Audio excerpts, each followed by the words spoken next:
रमज़ान गुजरते ही तरावी तो ख़त्म हो जाती है, रोज़े ख़त्म नहीं होते हैं। इतना फ़र्क पड़ता है कि रोज़ों की फ़र्जियत ख़त्म हो जाती है।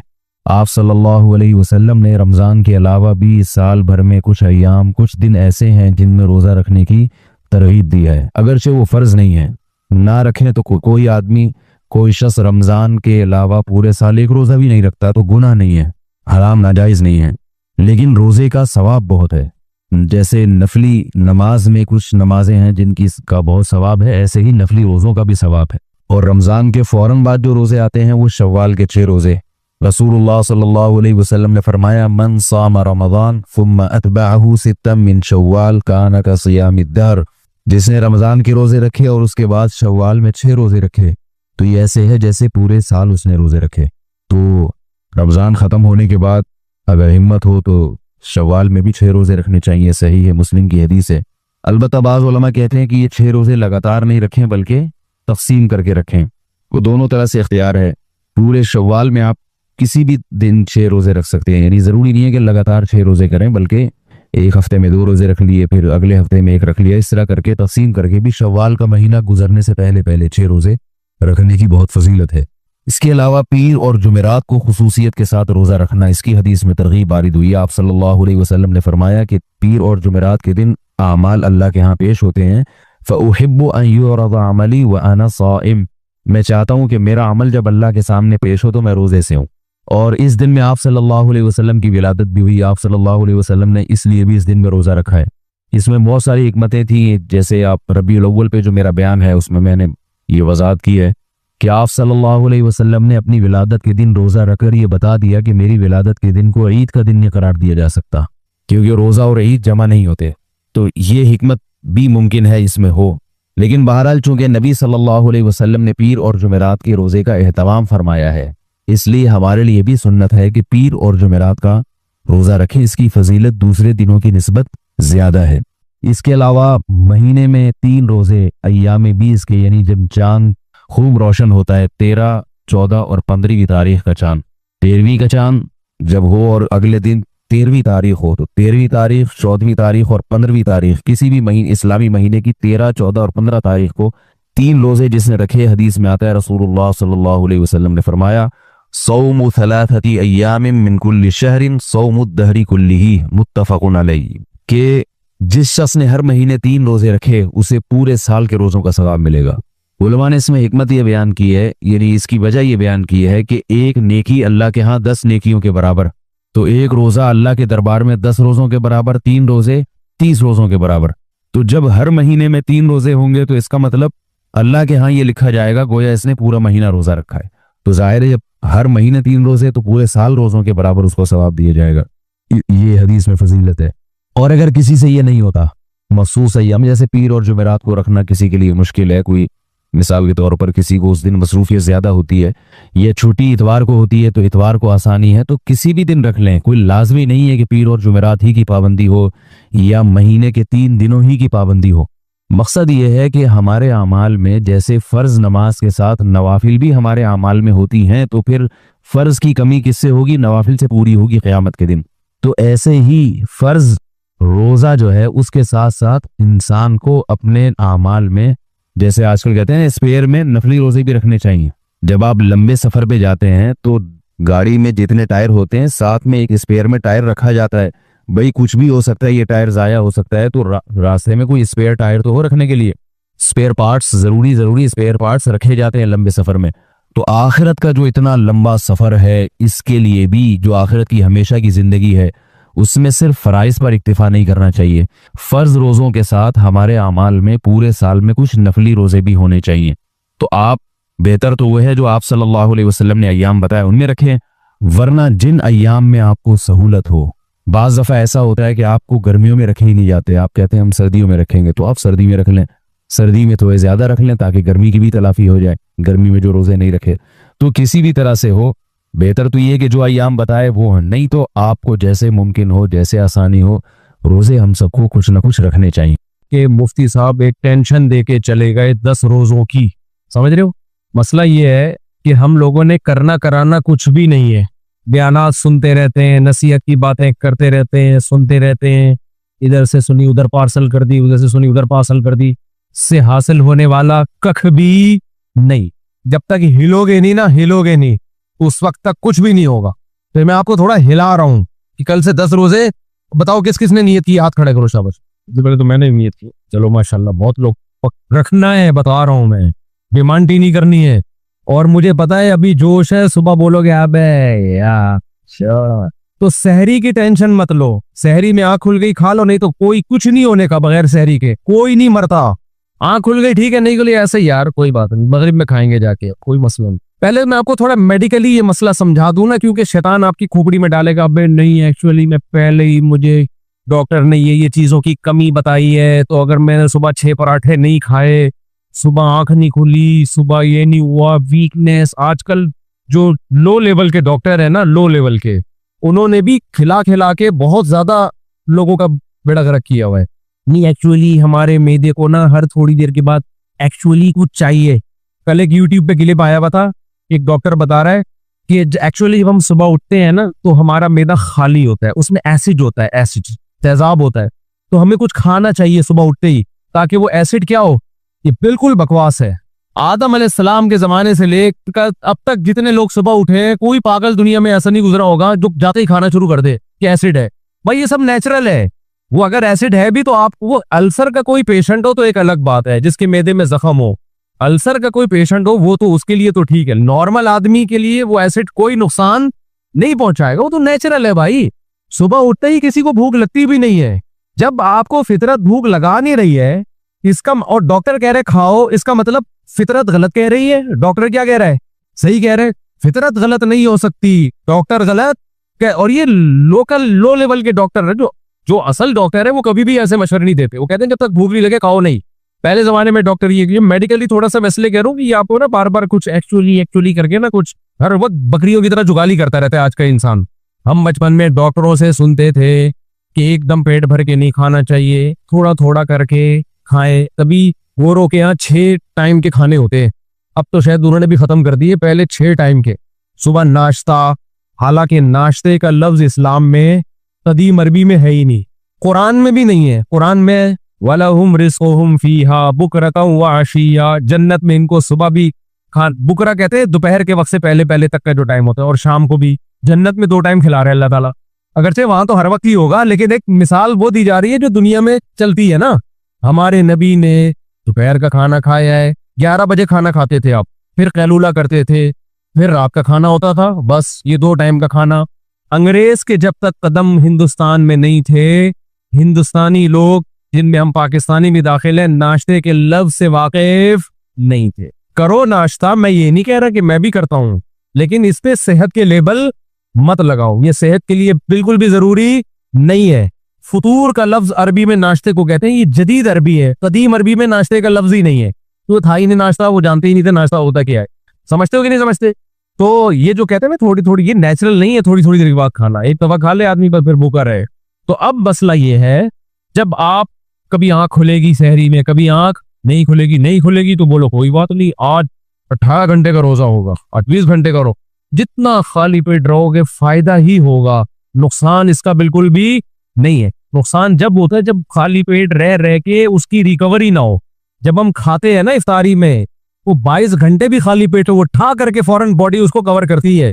अल्लाह ने बॉडी का निजाम ऐसा बनाया है कि भूख से मरना बहुत मुश्किल रखा है अल्लाह ताला ने। होगा ये जब आप कई घंटे भूखे रहोगे ना, फिर जब 2 पकोड़े भी खाओगे ना, 2 खजू पकोड़े तो नहीं खाओ, 2 समोसा तो पकोड़े से भी खतरनाक है। अब जो चीज हम खा रहे हैं मिसालें 2 ही आएंगी ना। मैं भी अब अवॉइड कर रहा हूँ, कोशिश कर रहा हूँ। आपने क्या करना है, खजूर खा ली, 2 खजूरें आप खाओगे एकदम क्या हो जाओगे, फिट फॉट। इससे आपको अंदाजा होगा यार हम जो बोल रहे थे इतना कुछ, ये तो हम अपने साथ जुल्म कर रहे थे। 2 खजूरें भी हमें हमारे लिए बहुत हैं। तो इसलिए पहले तो ये टेंशन नहीं लेनी है कि मैं 20 घंटे से भूखा हूँ, 22 घंटे से भूखा हूँ, कुछ भी नहीं होगा। हाँ, कोई अल्सर का पेशेंट है या शुगर का मरीज है, वो डॉक्टर से मशवरा कर ले, उसका इन्ना लिल्लाह हो सकता है। शुगर के उसूल तो उनको तो चीनी खानी पड़ती है थोड़ी देर में, या कोई अल्सर का पेशेंट है उसको तो फिर एसिड नुकसान। नॉर्मल आदमी की बात कर रहा हूँ। दूसरा, आपको पता है मसला क्या होगा जब आप रोजे रखोगे? पहले तो मैं बता दूं मैं रोजों की तरगीब क्यों दे रहा हूँ। कुरान क्या कह रहा है, लअल्लकुम तत्तकून, रोजे रखो ताकि तुम्हारी विल पावर, कुव्वत इरादी बढ़े। तत्तकून का मतलब ये है हमारी कुव्वत इरादी नहीं है ना, जब कोई काम करना चाहते ही रह जाते हैं, हिम्मत नहीं होती। तो व्हील पावर, कुव्वत इरादी बढ़ाने के लिए कंट्रोल किस पे करना है? मुंह पे कंट्रोल करना है। समझते हो? मजहब ये कहता है और मेडिकल साइंस भी ये कहती है। अब आप लोग तो यहाँ प्रोजेक्टर होता तो मैं डॉक्टरों के पूरे क्लिप चला देता आपके पास। अब तो गोरा इस तरफ आ रहा है, इंटरमीडिएट। पहले इसको मुस्लिम फास्टिंग कहते थे कि फिर उन्होंने नाम चेंज करके रख दिया इंटरमीडिएट फास्टिंग। पहले जब ये फास्टिंग का कॉन्सेप्ट गोरों में आया ना कि आपकी व्हील पावर बढ़ाने के लिए, आपकी कुव्वत इरादी बढ़ाने के लिए, आपके जिस्म को पावरफुल बनाने के लिए फास्टिंग बहुत जरूरी है। तो फास्टिंग पहले से किसमें थी? मुसलमानों में थी, जिसको वो मुखालफत करते थे। जब उन्होंने रिसर्च की, उन्होंने कहा यार ये तो कैंसर का रेशो सऊदी अरब में, अरब मुल्कों में कम है। एक गोरे की रिपोर्ट आई थी, उसने कहा यार वहां पीर जुमेरात का रोजा रखने का मामूल है, इसलिए उनमें कैंसर क्या है, बहुत कम है। तो बहुत सारी कैंसर के स्पेशलिस्ट से मैंने खुद पूछा है, वो स्पेशलिस्ट भी कोई छोटे मोटे नहीं है, बहुत बड़े स्पेशलिस्ट। उन्होंने बताया कि भाई रोजा रखने से जितने कैंसर के चांसेस कम होते हैं ना, इतने किसी चीज से नहीं होते। बहुत ही फायदे हैं। हमने तो फायदे को थोड़ी देखना है, हमने किसको देखना है? अल्लाह का क्या है हुक्म है। ये फायदे तो मैं इसलिए गिनवा रहा हूं ताकि मोटिवेशन मिले, वरना हमारे लिए तो अल्लाह का इरशाद काफी है, ऐ ईमान वालो लअल्लकुम कुतिबा अलैकुमुस्सियाम, रोजे रखो। क्यों? लअल्लकुम तत्तकून, ताकि तुम्हारी व्हील पावर बढ़े, तुम्हारे अंदर ख्वाहिशात पे कंट्रोल करने की सलाहियत बढ़े। हम तो इसलिए रख रहे हैं। सेहत खराब भी हो जाए तो क्या करना है यार, ऐसी सेहत का मोटा ताजा गेंडे की तरह घूम रहा हो और गुनाहों में पड़ा हुआ हो, उससे बेहतर वो पतला अच्छा नहीं है जो गुनाहों से बचता है। बे भाई, अगर ताकत ही दुनिया में सब कुछ है तो बैल जन्नत पे जाना चाहिए ना। फिर भैंसे और बैल तो बहुत ताकतवर होते हैं, किसी काम के होते हैं। वो थोड़ी अल्लाह की नजर महबूब है। कमजोर है, बीमार है, गुनाहों से बचता है, वो अल्लाह को ज्यादा पसंदीदा है। तो इसलिए रोजे का असल मकसद है आपके अंदर व्हील पावर बढ़े। सेहत की बातें तो मैं इसलिए कर रहा हूं ताकि आपको मोटिवेशन मिले। ये सेहत खराब नहीं होगी क्योंकि शैतान वर्गलाएगा आपको कि अबे सेहत तो यूं जाएगा, अबे सेहत कुछ भी नहीं होता, सेहत और फिटफाट हो जाओगे। तो ये मैंने मर्दाना कुव्वत की मिसालें दी है ना, ये भी मोटिवेशन के लिए। अगर मैं कहता हूँ रोजा रखने से आपकी शुगर कंट्रोल हो जाएगी, आप कहते जाओ भाड़ में शुगर करना है। मैं कहता आपकी गंजी के सर पे बाल उगाएंगे, वो कहते कुछ नहीं। जब मैंने कहा ना मर्दाना कुव्वत, ये एकदम नौजवान कहेंगे आप 10 हम 100 रोजे रखेंगे। ये मंजन बहुत बिक रहा है ना आजकल। सब कुछ जब सेट होता है तो सारी चीजें सेट होती है ना। तो अब समझो एक बात को, अब आपको इसमें रुकावटें क्या क्या आएंगी? देखो 2 रुकावटें आएंगी रोजा रखने में, जिसकी वजह से आपका मूड ऑफ होगा। रोजा रखने से मूड सही नहीं होता, बल्कि क्या होता है? ऑफ। जिस तरह कामों में दिल लगना चाहिए, दिल नहीं लगेगा। आप कहोगे अबे यार मुफ्ती साहब ने तो कहा था रोजा रखेंगे व्हील पावर बढ़ेगी, ये तो किसी काम में दिल लगी। अब तो ड्रामा देखने में भी मजा नहीं आ रहा। जो दिल लगने के काम थे उनमें भी दिल नहीं लग रहा, तो बाकी जो मुश्किल काम है उनमें कहाँ दिल लगेगा? अब तो फिल्म भी नहीं वो मजा आ रहा है यार। फिल्म भी लोग सिनेमा घरों में जाके देखते हैं तो मुंह में कोई गुटखा होता है, कोई सिगरेट होती है। क्या ख्याल है भाई? और ये कह रहे व्हील पावर बढ़ेगी, व्हील पावर गई तेल लेने, तो उससे भी गए हम। हिला ही नहीं आ रहा, ऑफिस जाने का दिल नहीं कर रहा, कल पेपर है, इम्तिहान का दिल नहीं कर रहा। यार यार ये मिंबर की बातें कुछ और होती हैं, प्रैक्टिकल लाइफ कुछ और। तो देखो वो 2 वजह से आपकी दिल नहीं लग रहा होता, 2 वजह से। अब मैं पहले मिसाल देता हूं फिर बात समझाऊंगा। एक आदमी को चर्स पीने की आदत है, हीरोइन पीने की आदत है। डॉक्टर ने कहा हीरोइन छोड़ दे, ये तेरा बेड़ा गर्क करेगी, ये तुझे हर चीज से दूर कर देगी, तेरी व्हील पावर की ऐसी की तैसी कर देगी, तुझसे कुछ भी नहीं होगा, हर वक्त हीरोइन चाहिए होगी तुझे, हीरोइन चाहिए, नशा चाहिए। उसने डॉक्टर के कहने पे हीरोइन छोड़ दी। अब जब हीरोइन की तलब हुई है ना, तो जो काम पहले कर रहा था उससे भी किया। अब वो डॉक्टर को कह रहा है अबे ये तो कह रहा था हीरोइन पीने से व्हील पावर खत्म होती है और हर वक्त बस नशे की तलाश रहती है। मैं तो थोड़े बहुत काम किया करता था, सोटा लगाने के बाद उन कामों से भी मैं गया। तो डॉक्टर जो अक्लमंद होगा कहेगा मेरे भाई सब्र कर, असल में तुझे आदत पड़ चुकी है किसकी? सुट्टे लगाने की। वो नशा है, वो नेचुरल नहीं है। तो नशा जब छोड़ा जाता है तो जिस्म टूटता है, जिस्म उस नशे को मांगता है। तो ये चंद दिन की तकलीफ है, हिम्मत करके छोड़ दे, थोड़े दिनों में ये नशा क्या हो जाएगा? खत्म, फिर तकलीफ नहीं होगी। और अगर इस चक्कर में पीता रहा ना तो पीने के अलावा कोई काम नहीं होगा तेरा। वो व्हील पावर तो होगी लेकिन वो खर्च कहाँ होगी?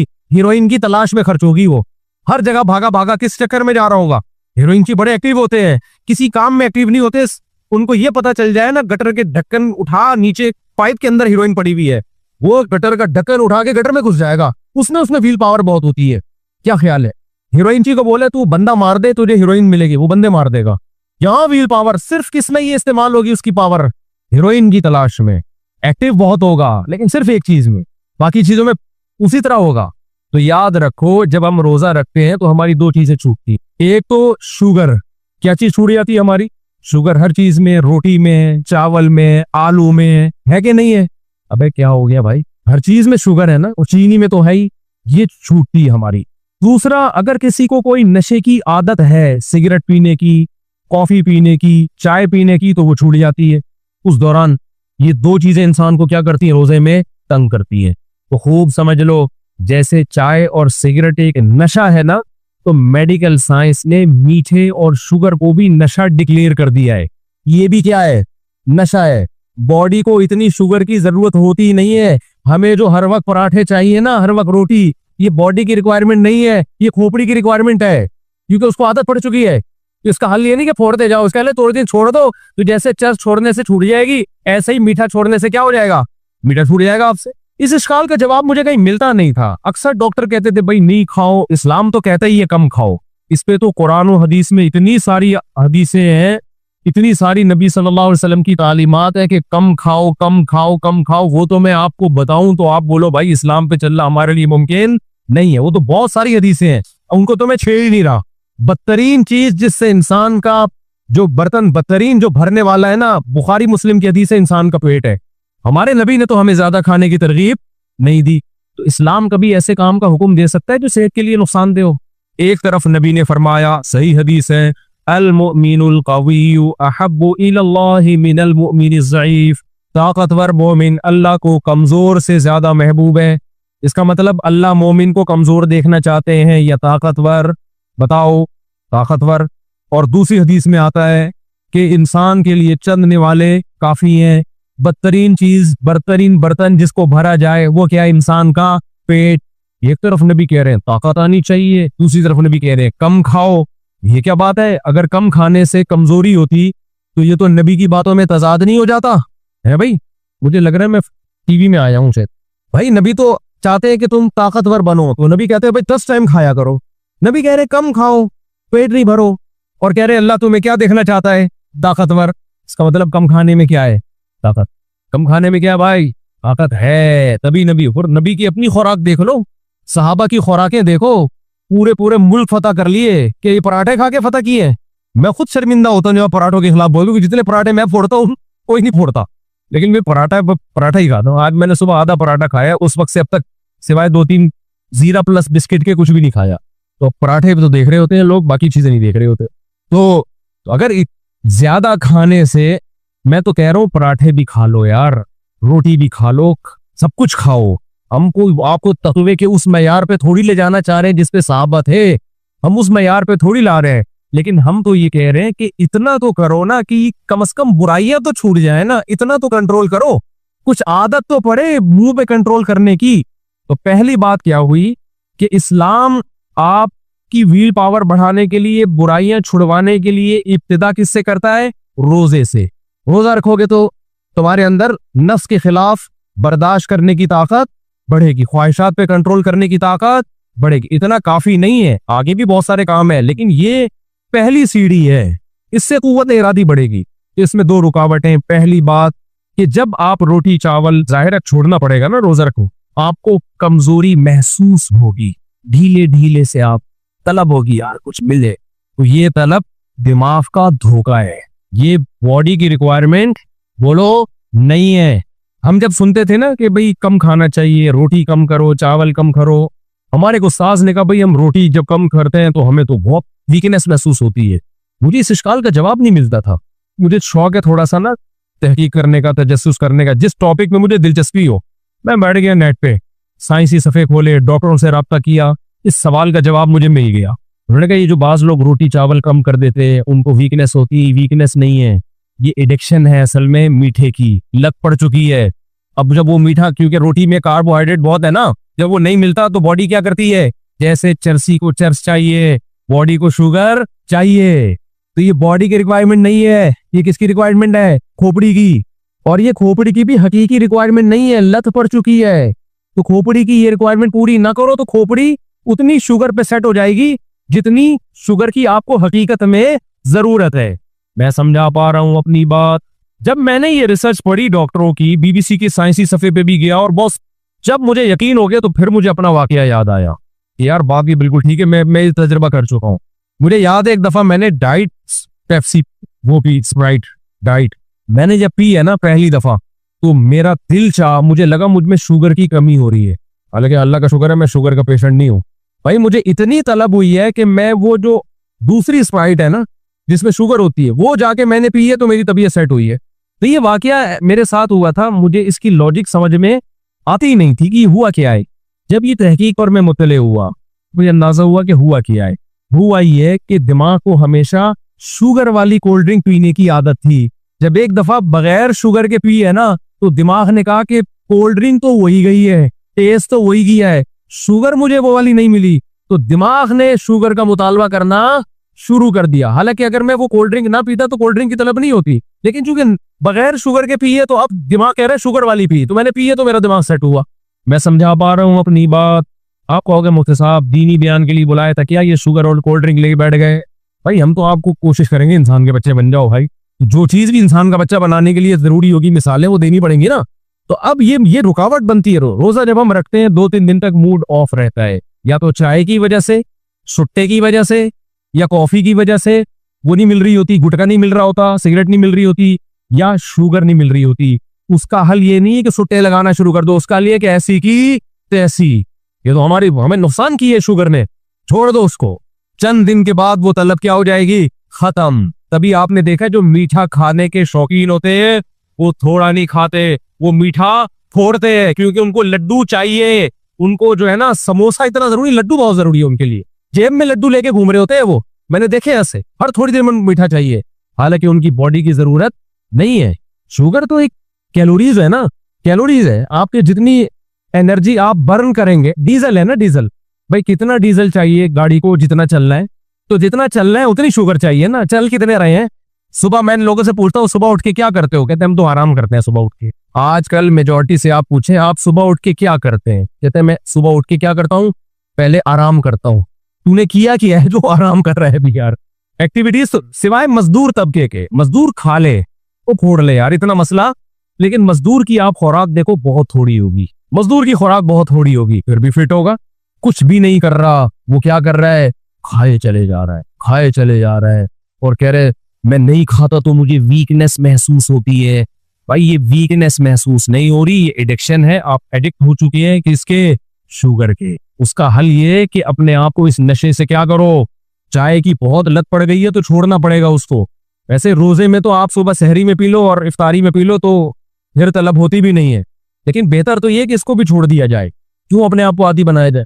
लेकिन आगे की जो चीजें है, गुटखा सिगरेट, ये तो मेरे भाई छोड़नी पड़ेगी, मिसवार छोड़नी पड़ेगी, वरना रोजा रखना बहुत मुश्किल है। मैंने सिगरेट वालों को देखा इफ्तारी में सिगरेट से इफ्तार कर रहे होते हैं, कह रहे पकौड़ा ना मिले इतना मसला नहीं है, सिगरेट मिलनी चाहिए। तो इसलिए 2-3 दिन जो आपको टेंशन होगी ना, वो टेंशन बर्दाश्त कर लो, कोई बात है, कोई मसला नहीं। अच्छा, हर चीज को स्टेप बाय स्टेप किया जाता है। 3-4 दिन अगर आपको परेशानी हो रही है, टेंशन हो रही है, रोजा नहीं छोड़ो, पहले सो के गुजार लो। पहले ये आदत तो खत्म करो ना जो मीठे की पड़ चुकी है, आहिस्ता आहिस्ता फिर तबीयत सेट होना, बोलो शुरू हो जाएगी। तो हिम्मत करेंगे कि नहीं करेंगे। और आखिरी बात, आप समझ रहे हो ना कि बस मैं जब 10 रोजे रखूंगा तो मैं फिर वलीउल्लाह बन जाऊंगा एकदम जबरदस्त, ऐसा नहीं होगा। ये तो आपकी व्हील पावर को बढ़ाने के लिए, मुश्किल काम कर लोगे तो आसान क्या हो जाएंगे, आसान। इंसान को बुराई से बचने के लिए माहौल तब्दील करना पड़ता है। जिस मुआशरे में इंसान बुरा बनता है उसमें बुराई छोड़ देता है, लेकिन उस छोड़ने पर कायम रहना उसके लिए मुश्किल। उसके लिए तबलीगी जमात में जाना पड़ेगा, सहरोजा लगाना पड़ेगा, 4 महीने लगाने पड़ेंगे मुसलसल। जब नेक लोगों के साथ बैठोगे और बुराई से बचे रहोगे, माहौल तब्दील होगा तो आप पूरे चेंज हो जाओगे इंशाअल्लाह। समझ रहे हो कि नहीं समझ रहे? तो हिम्मत करके जो अपने आप को चेंज करना चाहते हैं, इरादा कर ले, फुर्सत मिलते ही 4 महीने के लिए इंशाअल्लाह निकल जाए। फिर ऐसा नहीं है कि 4 महीने के लिए जब आप निकले तो वहां आप नाश्ता करके सो गए। ये ऐसे भी मैंने लोग देखे हैं हम सहरोजे में गए थे, अल्हम्दुलिल्लाह इतने बाज नेक लोग हमें मिले। सुबह सोते थे 1 बजे उठते थे वो, फिर नमाज पढ़ी, कोई तालीम वालीम में बैठे, कुछ खाना वाना के फिर सो गए अल्हम्दुलिल्लाह। फिर वो ईशा के बाद भी सो जाते थे। अच्छा, शुरू में मैं बड़ा शर्मिंदा हो रहा था उनसे ना, कि यार ये तो बहुत पहुंचे हुए होंगे, पता नहीं हमसे इतनी इबादत हो ना हो। ये बोलेंगे देखो मौलाना होके ये इतनी इबादत नहीं कर पा रहे और हम गैर आलिम हो। लेकिन जब उन्होंने उनका स्टाइल देखा ना, तो मैंने कहा अल्हम्दुलिल्लाह हम कोई नेक नहीं है, लेकिन अल्लाह का बड़ा फजल है, इनसे थोड़े से क्या है, ये स्टाइल ही होना चाहिए। तबलीग में सिखाया जाता है कम खाना, कम बातें करना और कम सोना। लेकिन तबलीग वाले कहते हैं, कुछ लोग तबलीग को बदनाम करते हैं और वो क्या करते हैं, कम में ना अलिफ बढ़ा देते हैं, काम खाना, काम सोना और काम बातें करना। तो ये तबलीग के अकाबिर की हिदायत नहीं है, ये कुछ हम जैसे कुछ नालायक लोग तबलीग में निकल जाते हैं, फिर तबलीग को क्या करते हैं, बदनाम। तो आपने चुस्त, इसलिए मैं पहले चुस्ती सिखा रहा हूं। चुस्ती होगी तो आगे तबलीग का भी फायदा होगा। खाने पे क्योंकि मैंने देखा है बाज लोग तबलीग में निकल के दबा के फोड़ते हैं यार, डबल खुराक हो जाती है, खाए जा रहे हैं, खाए जा रहे हैं, खाए जा रहे हैं। हमारे एक उस्ताद बड़े मजाहिया थे, तबलीग में गए ना तो बड़े लाल सुर्ख मोटे ताजे होके आए। हमने उस्ताद जी से पूछा, उस्ताद जी साल लगा के आए, आलिम भी थे, ओ माशाल्लाह। वो बड़े मजाहिया थे। उन्होंने कहा देखो, 2 फिक्रें इंसान को कमजोर करती हैं, एक आखिरत की फिक्र और एक दुनिया की फिक्र, बच्चों की फिक्र, घर बार की फिक्र। कहते हैं मैं जब तबलीग में निकला तो दुनिया की फिक्र तो खत्म हो गई, आखिरत की पैदा हुई नहीं। आधा काम हुआ, आधा नहीं हुआ। दुनिया की फिक्र खत्म हो गई, आधा काम हो गया, आधा रह गया, तो कोई फिक्र ही नहीं है, अब क्या हो गया। मैं खैर मिजाक कर रहे थे वो। तो ऐसा ना हो कि आप तबलीग में निकलो तो घर बार की फिक्र तो गई, वो भी नहीं जानी चाहिए, तो शरीयत का हुक्म है, और आखिरत की भी पैदा ना हो तो फिर पोस्ती बन के आता है यार, और सुस्त हो जाता है। इसलिए मैं चुस्ती को फोकस कर रहा हूँ इसको, और ये रोजा रखने से बहुत मोटिवेशन मिलेगी। समझते हो कि नहीं समझते हो, फिर आदत डालो। तो ये आपको ना 3 4 दिन 5 दिन टेंशन होगी, उसके बाद इंशाल्लाह बॉडी उसी की आदत। तो ये शुगर को कम करो बॉडी में, इसलिए काले चने, लोबिया, रोटी भी खाओ, मैं नहीं कह रहा छोड़ दो उसको, आहिस्ता आहिस्ता, क्योंकि ये हर वक्त की टेंशन है। हर वक्त जो खाने पीने के आदी होते हैं ना, हर वक्त उनको मुंह में कुछ चाहिए, वरना उनसे कुछ भी काम नहीं होता। दफ्तर में जाएगा, चाय लाओ, थोड़ी देर के बाद चाय यार, फिर चाय आ रही है, फिर समोसे आ रहे हैं, फिर बिस्किट आ रहे हैं। क्या करेगा, थोड़े दिनों में तू बम धमाके से खुद ही फट जाएगा। सेहत सही नहीं होती, दिमाग सही नहीं काम करता, एक्टिव नहीं होता, जहन सही काम नहीं करता, हर चीज में डिप्रेशन, टेंशन, घर में चिड़चिड़ा, घर में भी बच्चों को डांटेगा, लड़ेगा उनसे। तो बात क्लियर हो गई कि नहीं हो गई, तो कुछ करें आप।